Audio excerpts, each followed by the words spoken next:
and just share with everyone that's here what we're going to do. Oh, you've been recording this whole thing. No, I just started it. Oh, perfect. Why don't you go ahead and share with everyone what you've come up with for the rewards? Okay. Then we'll just go into things. Okay, so we're going to change up how we're going to do our giveaways or awards. As you know, my Discovery Destination's all about making family memories, doing things as families, doing new things, spending that quality time together. So how it's going to work on attendance, we have two different ways that we're going to track giveaways. The first one is through your attendance. When you have either come to 5 parent conversations, 5 in a row, or 10 all together over a period of time, you will receive a $25 gift card for an experience. For example, swimming, axe throwing, bowling. We'll have a list of places in your area, or if you have suggestions, we're open to them. It will just depend. After you've attended 20 parent conversations, then you'll get a another $50 gift card for another adventure.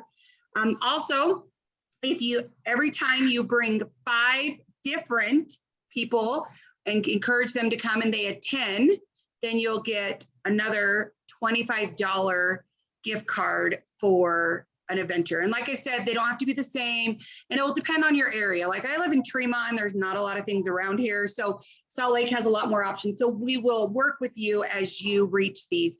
Also though, we have an amount for grants, and once the grant runs out, then we'll have to rearrange how we're going to do giveaways. But as of right now, that's how it's going to be. I will be taking attendance every week. And then if you bring somebody and they come, please put in the chat who that person is that you brought, so I can give you credit for bringing that person. Hope that makes all sense. If you have any questions, go ahead and ask or put it in the chat, and then Shirley's gonna just share a few things, and then we'll introduce our guest speaker and get going. Very good. I'm 30 seconds away from turning on my camera, so good timing there. Let me get that camera turned on. Okay, hey everybody, so glad to have you join us today. So first of all, I want to be sure that we thank Bear River Health Department has provided a grant. That is what is making the parent conversation possible. So a huge thank you to Bear River Health Department and their support of My Discovery Destination and the Discovery Family Coalition. And the Discovery Family Coalition is a coalition of organizations, businesses, nonprofits, schools. I mean, just basically a coalition in your community that is focused on helping families and strengthening families. So, and of course, it's coordinated by My Discovery Destination.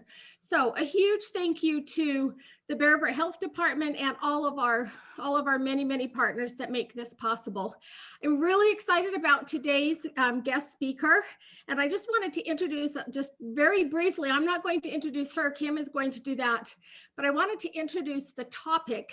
As you guys know, the Discovery Family Adventures that we really focus on, kind of the core of our program, is all about providing those protective factors for youth and helping parents to know what those protective factors are and how they can, help raise resilient kids through providing those protective factors. So it's really important that the work that we do is, I actually had a conversation, I should say my husband had a conversation over the weekend with a therapist, and the work that we are doing is super important. But there's another piece of that, as I met with Maren recently, and she talked about the protective factors for parents, okay? We're here to help parents deliver those protective factors for their kids, but it's also important that parents have that support and those protective factors for them to help them be in the best situation possible. So that's what we're going to learn about today. I'm very excited. This is a super important topic. So I'll turn it back to Kim so that she can introduce our guest speaker. Okay, so we have Maren with us today, and she works with parents as teachers. What she does for her job is the whole thing is teaching and strengthening families and relationship, which is the whole point of My Discovery Destination. She's been there for 4.5 years. She has 2 stepdaughters. She's lived in Box Elder for 4 years, and she has 10 chickens, 3 beehives, and 2 dogs. So we are excited, and we turn the time over to you, Maren. All right, I am so excited to be.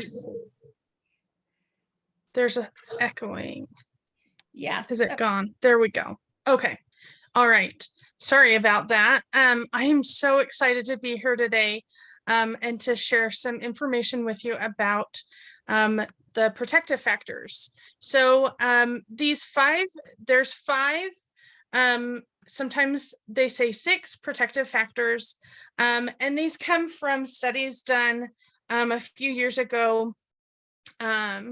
And they looked at families, and they looked at strong families, and they realized that there are 5 or 6 things that every family does that helps keep them strong. And so as I'm presenting and you guys are getting information today, think about where your family is at, what strengths and opportunities for growth that you have, because one of the things with the protective factors is that learning and promoting the protective factors helps strong families get stronger, as well as, you know, families who are maybe struggling to become stronger as well. So like Kim said, so my official title is Parent Educator, and I will tell you a little bit more about what my role is and what I do with families at the end. So okay, so first I want to kind of talk about the different factors. So there are risk factors, which are things that increase poor outcomes or increase things not going well. There are protective factors, which help reduce or eliminate risk factors. And then there are promotive factors that enhance well-being. And so the 5 protective factors are both protective factors and promotive factors. So these are the 5 protective factors. The first one that we'll talk about is called concrete supports in times of need. The second is knowledge of parenting and child/adolescent development. The third one is positive social connections. The fourth is parental resilience and family resilience. And the 5th is cognitive and social emotional competence. So the first one, concrete supports in time of need. So this one is knowing where you can go in the community and how to access the help that you need when you need it. So this could be everything from groceries, like in this picture here, to knowledge, to help with just about anything that is affecting your family, housing, mental health support, physical health support, just anything like that. So kind of what it looks like. Your basic needs are met. So when a family is strong in this, their basic needs are met. They know how and feel confident enough to advocate for themselves and their families in order to get the help that they need. They seek and receive support when they need it, and they know what resources are in the community and how to access them. So what services and what community resources do you guys know in the community?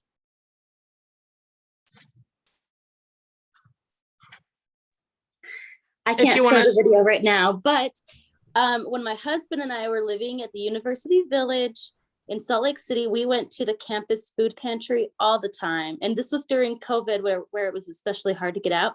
So we really appreciated taking advantage of that resource. Yeah, awesome. Thank you. I think that was Emily that was talking, right? Yes, that's Emily. Awesome.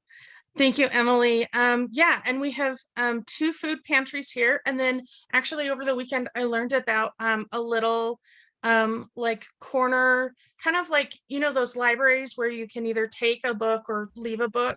Well, down here in Brigham City, there is one that one of those, but for food. So food pantries are definitely helpful. What other resources do you guys know about here in the community? You can chat them in and Kim can read them, or just whatever. Yeah. Catherine wrote food pantry and WIC. Yes, definitely. WIC is super helpful for young families, definitely. And one of the things, oh, go ahead. Was there someone else speaking? I was just going to say there's also a new porch pantry in Garland. It's similar to the one in Brigham City. And if you want to look for it, it's called Box Elder Hand Up. Cool. Thank you, Dory. And I was just going to say that that is one of the really important reasons to stay connected to your Discover Family Fun community on Facebook, because we post about those different things. That's literally what your local community coordinator is staying updated on, what resources are available, what's happening, and they will keep you posted in your local area so that you can know exactly what's going on right in your area around you. That's great. Cool. Thank you, Shirley. Any other comments before I move on? Let's see. Sorry, we're having some come in. Sorry. Catherine wrote, baby, your baby is another one like WIC. Yep. And then Tori just put in that website so people can go back and look at it. Cool. Awesome. Yeah, there's also like Family Support Center. They provide different things like diapers or formula or things like that. And they also have what's called a crisis nursery. So if you are in a pinch and you absolutely can't find anybody to watch your kids, you can go there on like in an emergency or short-term basis, and they will watch your kids for free. Different things like that. We also have like different home visiting resources besides parents as teachers. You know, like up to 3, which is for kids who are needing some extra developmental help. The Family Support Center. Can I cut you out just a second and say something about up to 3? Yeah. So my son, I've talked about him lots, that has anxiety. He did not speak forever. And so we got him into the program up to 3. And can I just say that program was unbelievable. Yeah. The people that we worked with, the classes I went to, personally, I think everybody ought to go to the classes. Like the way that you teach your kids to communicate and talk. And so if you have a child that struggles, I would highly recommend looking into up to 3. It was, those people that worked there were unbelievable to work with. Awesome. Thank you, Kim. But yeah, so I didn't get that one. Any other comments before we move on to positive social connections? Yes, we have a couple that were just said. It said, okay, we talked about that one. Tori is on the ball. She said there's the New Hope Christ Center is a women's shelter. And then Act 6 is in the Brigham City Soup Kitchen. And then Janelle said, I used to work for Head Start and they are amazing. And I know of a next that went to Head Start and they were amazing too. Yeah. This is Emily. I have one more. Yeah. Go for it. I recently have visited the play group for United Way, and that's a free play group. And they were really fun. They do a craft and a learning little lesson, and the kids can interact with each other. So, I mean, if I know it's been hard with COVID to like have people, find a play group or something, but that was a really good experience. And the United Way that I attended was in Ogden, or they have one like in Roy as well, I think. I'm sure they have them all over. Yeah, they do have a play group up here in Brigham. I don't have the information exactly right with me, but if that's something that you're interested in, I can get that information from you. I think. So the second protective factor is positive social connections. So, and this is really having people around you that you can talk to about your problems, about your successes, about,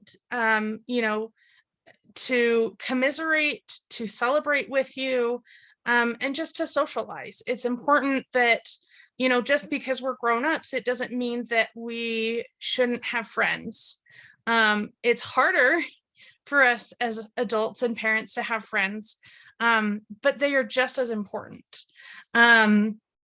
So this is, multiple friendships and supportive relationships. This could be family members. This could be, church members. It could be neighbors. And they help you feel respected and appreciated. And you feel comfortable asking for help. You feel comfortable receiving help, and you feel comfortable giving help to other people in your life. And this helps promote skills for establishing and maintaining connections. And when your kids are watching you have healthy friendships and relationships with, essentially your peers, that you are modeling how to have healthy relationships for your kids. So they know how to have good friendships as well. So does anybody have like a story or a way that having friendships or other supportive relationships have helped keep your family strong?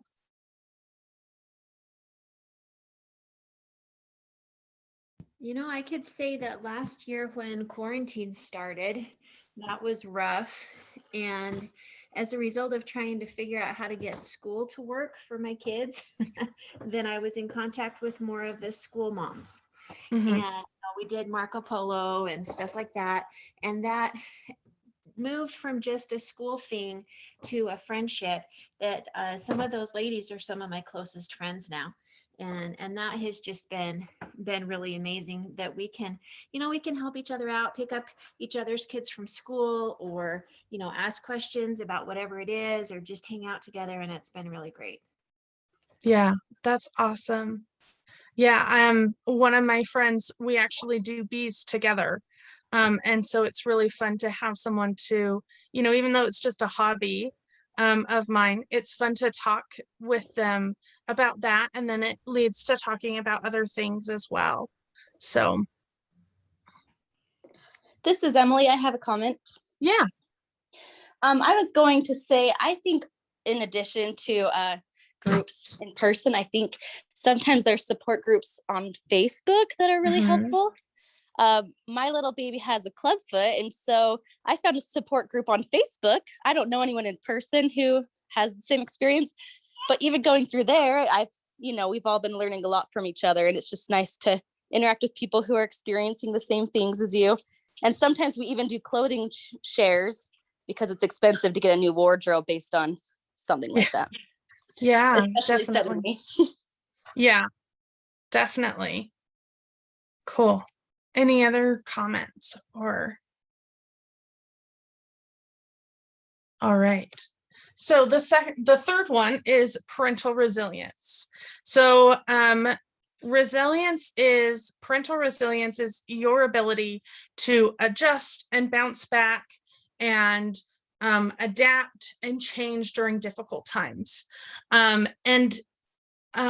don't know about you, but I know my parental resilience has definitely been stretched during COVID in this last year.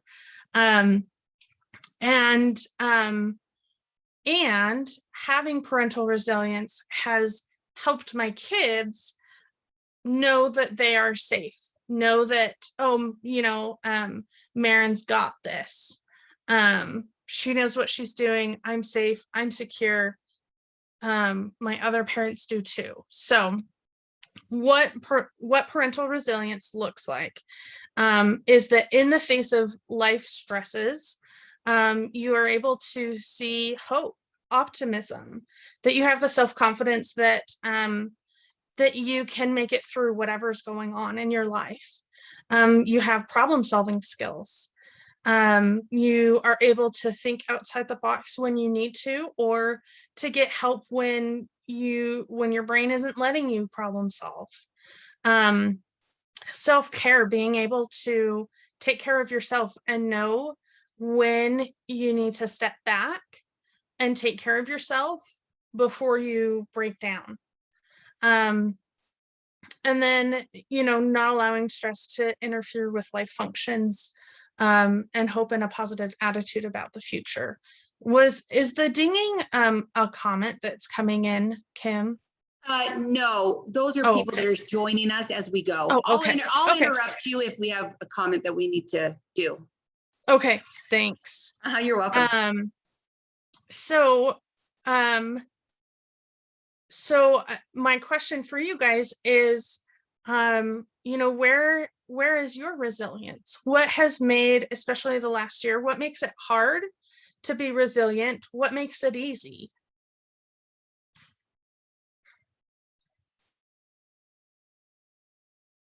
Well, that's a really big question. I only ask the big questions. Yeah, I would say that for me, I feel less capable than I did 5 years ago. I think that part of that is that my kids have gotten older. We have new challenges, things that I'm not as confident about how to handle. More challenges in our day-to-day life, just kind of feeling stretched more thin, but also at the same time, I think something that is a positive aspect of that is that I am personally a more humble person than I used to be. I'm more understanding of people who have challenges, because I'm starting to have challenges I didn't used to have before. And also, I do think that I've really grown as far as knowing what the local resources are, like you just mentioned. I think that yeah, I don't have it together like maybe I thought that I used to, but that's okay. And when I need help, the help is there. Yes, definitely.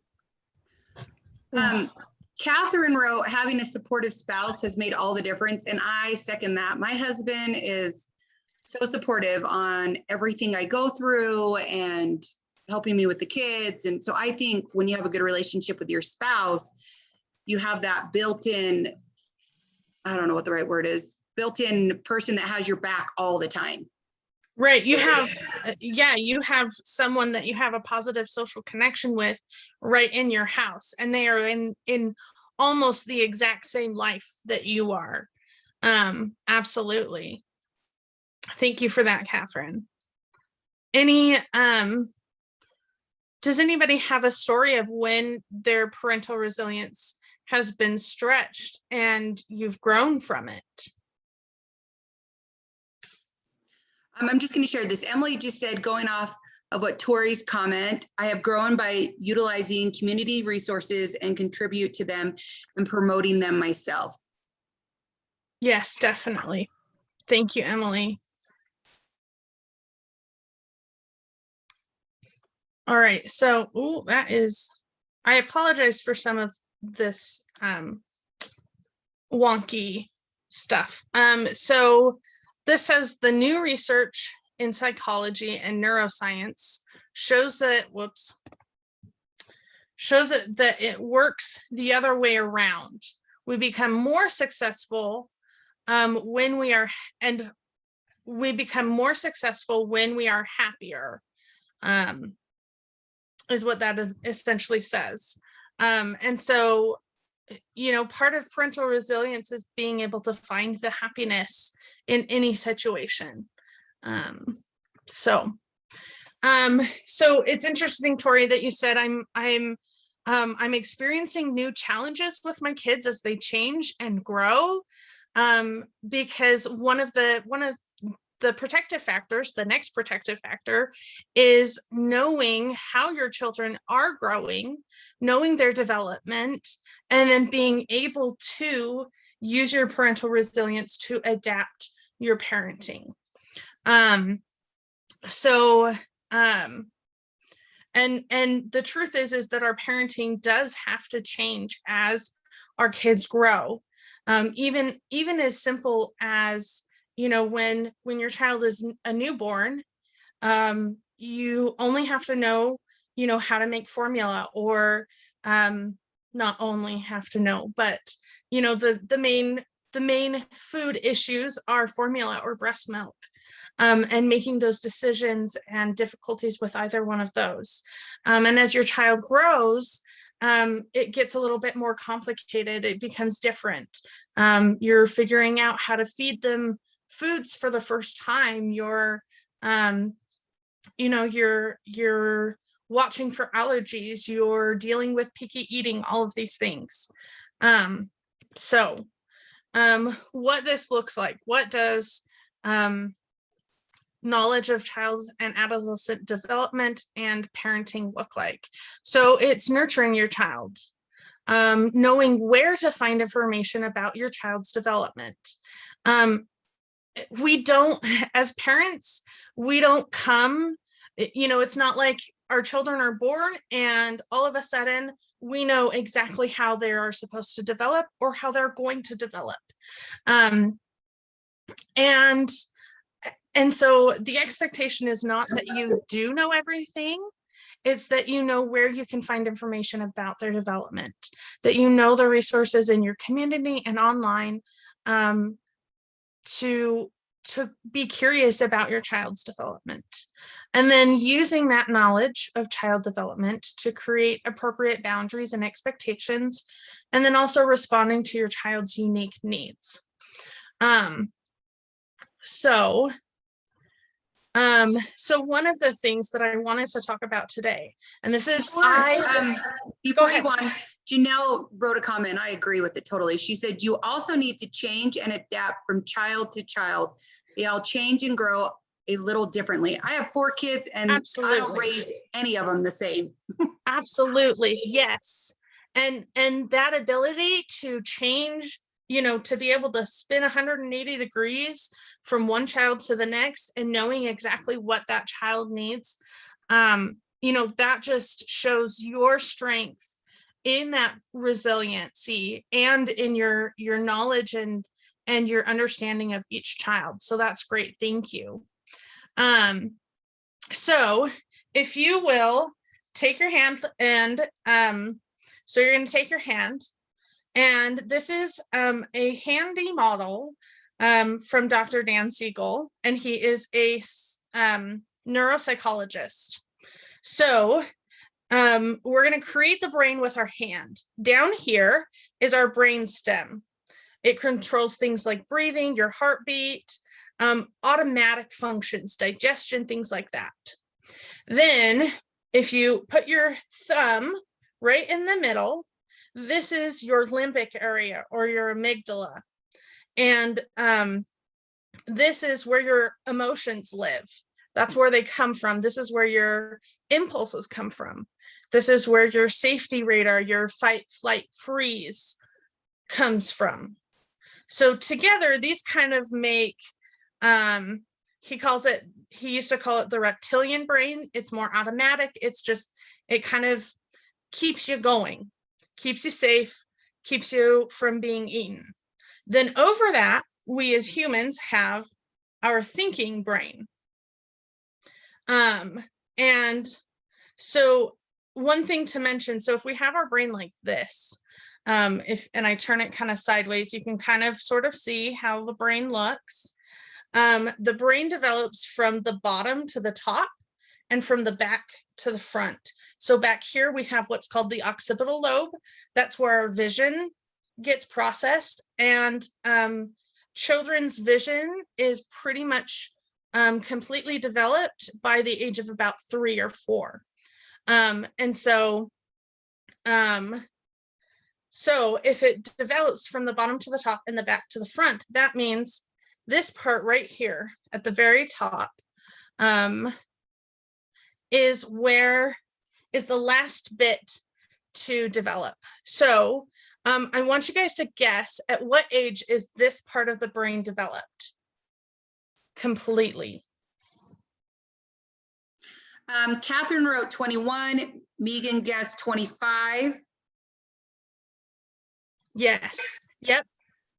It's about 26 to 27, depending on the individual and their gender, and different things like that. If they have had trauma, different things like that. So this front area of the brain is called the prefrontal cortex.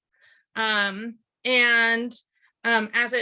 it shows on the slide, it helps us calm down. So if you look, you can see it's pretty well connected to, or pretty close to, this amygdala.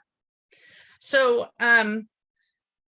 if you can imagine, if it's not until 25, 26, 27 that this front part where emotions are regulated, where kids and adults are able to make good choices and prioritize things well, how well can a 2-year-old actually manage his emotions or make good choices? The truth is the brain isn't ready for that.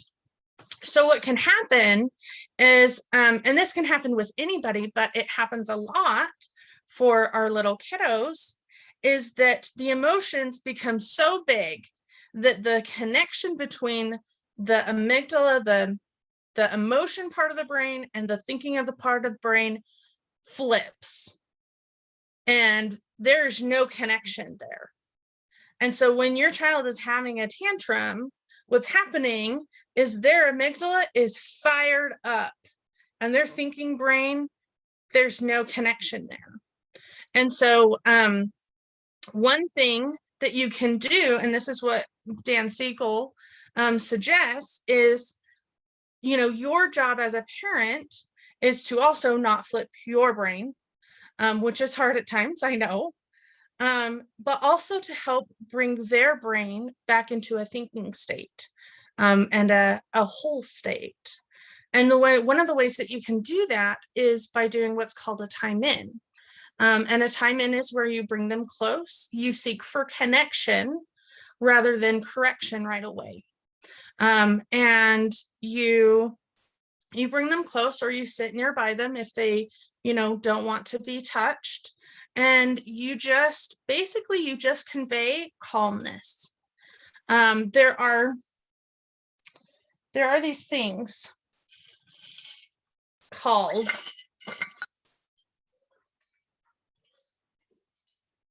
mirror neurons. And I'm wondering how many of you just got thirsty because you saw me drinking. That is your mirror neuron working. It mirrors what we see other people do. So what happens is our child throws a tantrum, then our brain, our mirror neurons start firing up and going, oh, I need to get mad too. He's mad, I need to be mad. But if we can calm those down and keep our brain connected, what we're doing is, instead of their neurons affecting our neurons, it's the other way around. Our neurons are able to affect our children's mirror neurons, and it will help them calm down.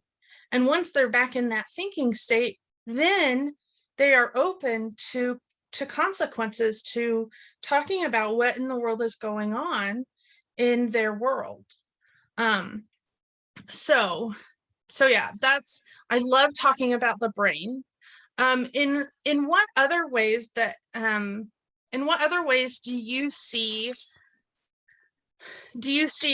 it important to know about your child's development in order to parent them better? Okay, I'm going to read. There's been a couple questions comments and questions that have come through. I just didn't want to introduce you or interrupt you, but Emily said, my mom would always tell me as a teenager that my brain wasn't fused yet. And then Megan said, is that why we yawn when we see others yawn? Yes, absolutely. And then Shirley said, everyone should get 8 hugs that last 8 seconds every day. I got some great 8-second hugs from my granddaughter this weekend. Awesome. Yes, absolutely. Yeah. Because those 8-second hugs, that's your mirror neurons. firing. You get a hug and you feel warm and you're safe because the other person is conveying warmth and safety. So that's awesome.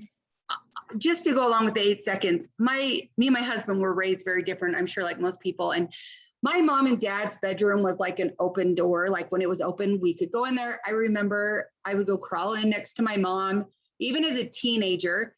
And my husband, like that was his parents' room. You didn't go in there. And it's been interesting because I now have a 14-year-old daughter and she's always coming and climbing in bed with me. And my husband has commented that he loves those times because she climbs into bed with us, like not in bed. I hope you got, or it's not inappropriate, but anyway, Right, she curls up with us. She curls up with us and the conversations we have and we laugh and she jokes and my husband gets up early and he never sends her out, even though he's tired. And I love that because he is willing to sacrifice, even though he's getting up at 5. Me, I don't have to get up as early. But I even now to this day, if I go see my mom, she had surgery a year ago, and I went to her house and climbed up in bed with her, even at 39 years old. And I just think those are so important, feeling loved and everything with our parents. Absolutely. Oh, I love that so much. Thank you. Shirley just also said those important conversations happen during those times. And it's true. Yeah, absolutely. Absolutely. Yeah. And that, I mean, that's a great way to show that the truth is that even teenagers still need love and affection and cuddles. And you know, and that's so wonderful that you guys promote that you know what your daughter needs, and you allow that to happen. That's really, really cool. That's really cool. Any other comments, questions about brain development, about child development and parenting?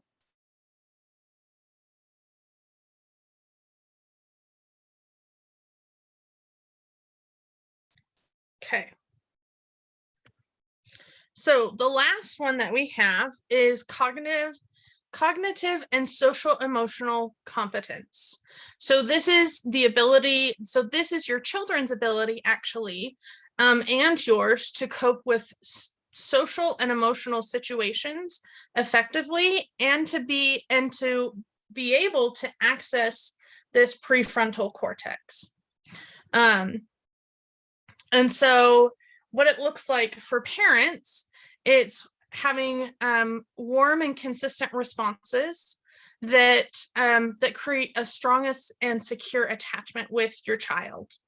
And so one of the things that I teach about is actually attachment and what that is and how it works. And so, you know, within the first 6 months, you're building that attachment with that child.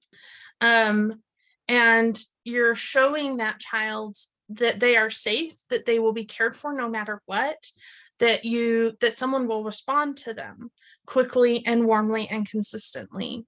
From there, that really colors the rest of their world and for the rest of their life. So kids who have inconsistent responses from parents for a variety of reasons, they often will have a harder time trusting other people or having close relationships with people as they get older and are adults. And so, you know, that's really important. And then encouraging and reinforcing social skills and setting limits. Setting appropriate limits is super important for kids to know that there are boundaries and how to deal with those boundaries.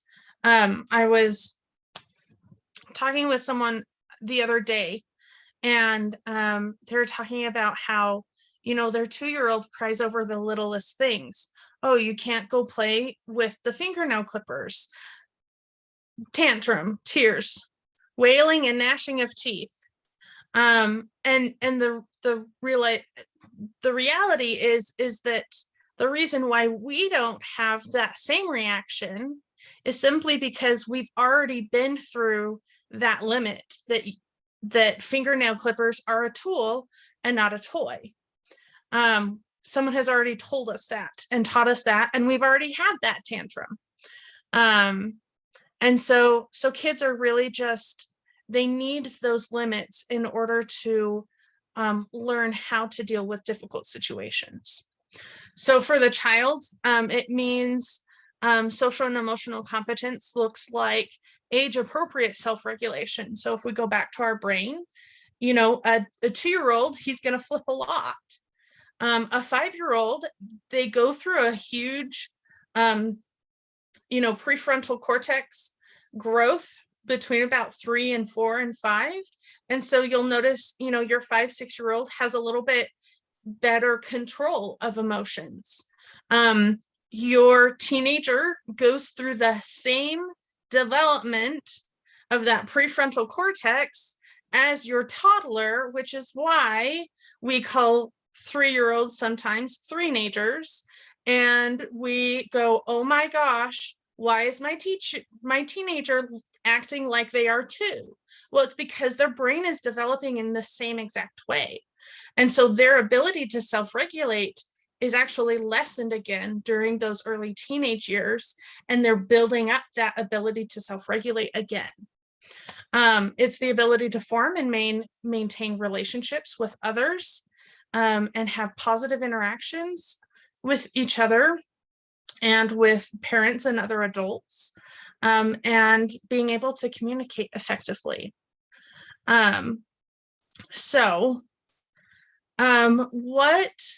What have you noticed about where your kids are at with their social and emotional development?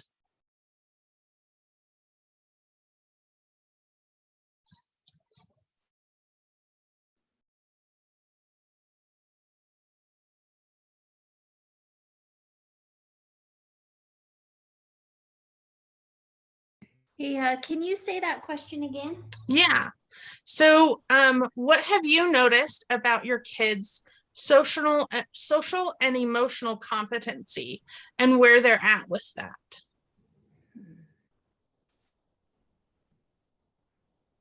Well, you know, I'll say that with my 6-year-old for a year or 2 now, it's been an ongoing struggle trying to get her ready to go when we need to leave somewhere.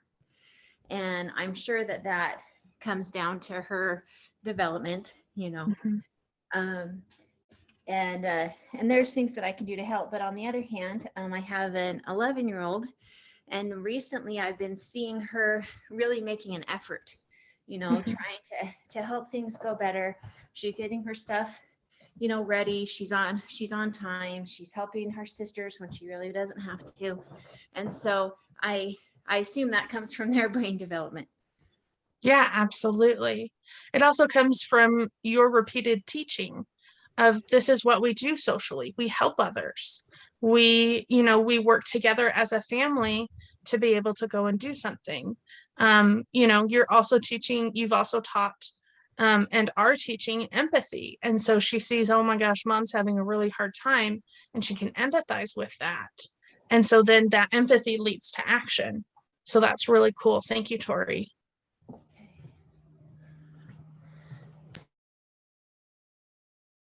All right, so those are the 5 protective factors. And I'm going to go back to, so concrete supports in times of need, knowledge of parenting and child development, positive social connections, resilience or parental resilience, and cognitive and social emotional competency. So before I talk a little bit about parents as teachers and the program that I do, I want to know from you guys what has been the most interesting or the most eye-opening thing that I've kind of presented on or that we've talked about today.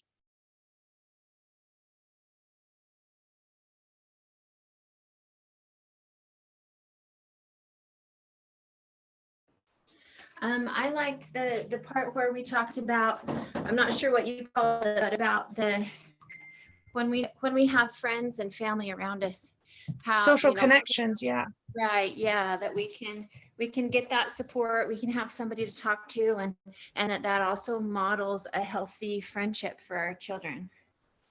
Yeah. Awesome. Megan said I found the mirror neurons interesting. Definitely. I also liked hearing about the mirror neurons, how your reactions affect your kids' responses, and they need to calm down first before they could think clearly or talk. Yeah, it makes a huge difference when you realize, oh, I can't reason with them. I can't give out a consequence. They aren't going to understand why. They're thinking with their emotions. Absolutely. Anything else that you enjoyed or that was interesting?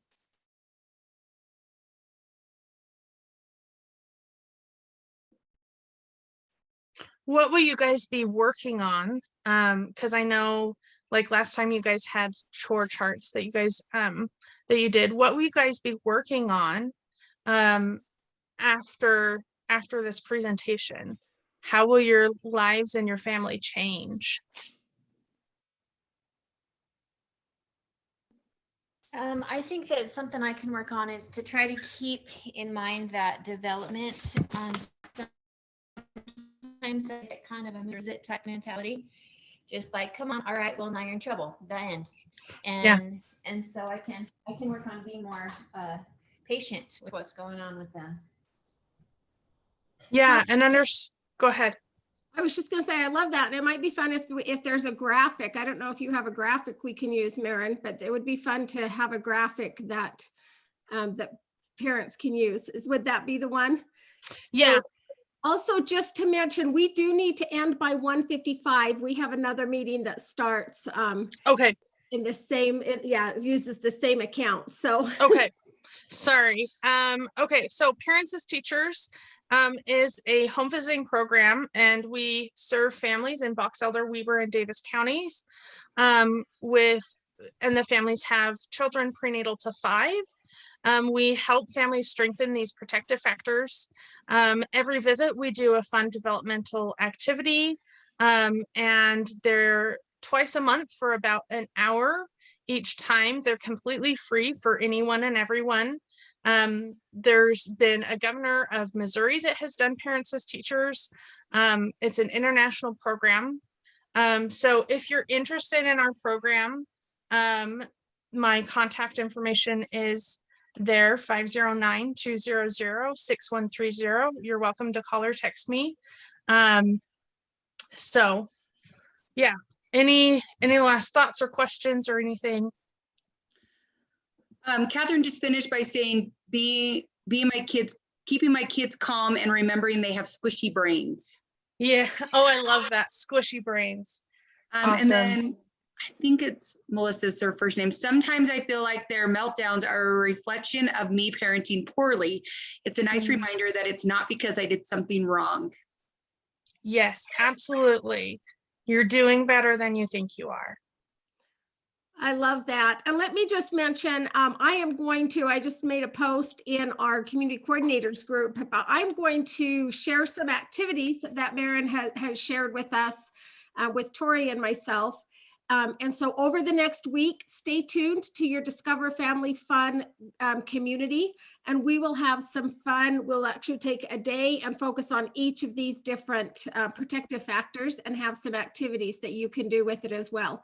We will also release them in our 2 of our Discovery hunts. So the Discover Family Adventures and the Spring Fun Family Hunt. So this has been great information, Maren. We appreciate you so much coming and sharing this important information, and we will follow up throughout the week. You will see a lot about this. So please stay tuned to the groups, and we will have that information for you. Awesome. Thank you so much for having me, Shirley. Yes, thank you. Yeah, Kim, back to you. Yeah, I just want to say what Shirley said. I have learned so much. Thank you, Maren, for taking the time out to be with us and teaching. And for me, like some of it was things I've learned before, but it was great to remember, kind of like I think it was Melissa said, knowing that we're not bad parents, our kids all have meltdowns, and that there's so many ways we can help them, and that, you know, each kid's different. I mean, I've talked about it many times, you know, that my child with anxiety and all that has been different. So we really appreciate you, and please invite your friends, and we are excited to start giving out adventures so people can spend more time with their family, and hopefully we can get this out. I'll do better at posting. I'm still learning Facebook, you guys. I didn't grow up with it and I'm still learning it. So I will try harder at posting and getting our information out. Thank you again, everybody that joined us. Thanks, everybody.